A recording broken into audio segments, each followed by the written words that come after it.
Hi, ನಮಸ್ಕಾರ. ಶೈಲಜಾ ಭಟ್ ಚಾನಲಿಗೆ ನಿಮಗೆಲ್ಲ ಸ್ವಾಗತ. ನಾನು ನಿಮ್ಮ ಶೈಲಾ ಉಪ್ರಳ್ಳಿ. ನೆಲ್ಲಿಕಾಯಿ ತಂಬಳಿ ಮಾಡ್ತಾ ಇದ್ದೆ. 2 ನೆಲ್ಲಿಕಾಯಿ, ಸ್ವಲ್ಪ ಕಾಯಿ ಸುಳಿ, 4 ಚೂರು ಮೆಣಸು. ಹಸಿಮೆಣಸು ಬೇಕಾದ್ರೂ ತಗೊಂಡ್ಲಕ್ಕ. ನಾ ಇಲ್ಲಿ ಚೂರು ಮೆಣಸು ತಗೊಂಡಿದ್ದೆ. ಕೊಚ್ಚಿದ ನೆಲ್ಲಿಕಾಯಿ, ಕಾಯಿ ಸುಳಿ ಮಿಕ್ಸಿ ಜಾರಿಗೆ ಹಾಕಿ ನೈಸ್ ಮಾಡಿ ಮಿಕ್ಸಿ ಮಾಡ್ಕತ್ತೆ.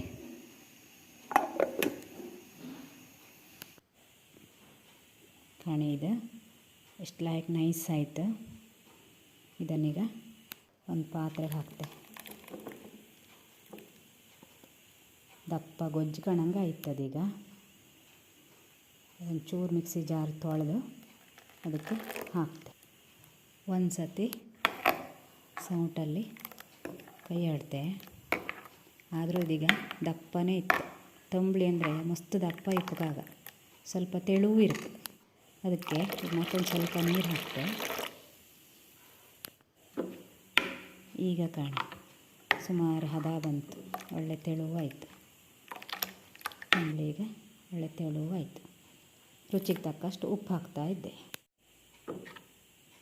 ಸೌಟಲ್ಲಿ ಒಂದು ಸತಿ ಕರಡ್ತೆ. ಈಗ ತಂಬಳಿಗೊಂದು ಒಗ್ಗರಣೆ ಕೊಡ್ಕ.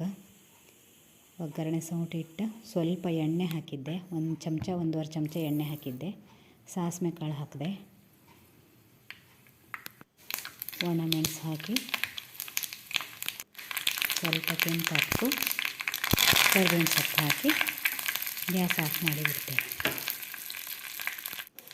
ತಂಬಳಿ ರೆಡಿ. ತಂಬಳಿಗೆ ಒಗ್ಗರಣೆ ಹಾಕಿ ಆಯಿತು. ಬಿಸಿ ಬಿಸಿ ಅನ್ನಕ್ಕೆ ತಂಬಳಿ ರೆಡಿ ಆಯಿತು. ನೆಲ್ಲಿಕಾಯಿ ತಂಬಳಿ ಆರೋಗ್ಯಕ್ಕೆ ಭಾರಿ ಒಳ್ಳೆಯದು. ಈಗಂತೂ ನೆಲ್ಲಿಕಾಯಿ ಸೀಸನ್. ಎಲ್ಲ ಕಡೆ ಅಂಗಡಿಲೂ ತರಕಾರಿ ಅಂಗಡಿಲೆಲ್ಲ ಸಿಕ್ಕತ್ತು. ಎಲ್ಲರೂ ಒಂದು ಸರಿ ಮಾಡಿ ಕಾಣಿ. ಹೆಂಗಾಯ್ತಂತ ಕಮೆಂಟ್ ಮಾಡಿ, ಲೈಕ್ ಮಾಡಿ, ಶೇರ್ ಮಾಡಿ, ಸಬ್ಸ್ಕ್ರೈಬ್ ಆಗಿ. ಅಕ್ಕಂಗರೆ ಮತ್ತೆ ಬತ್ತೆ.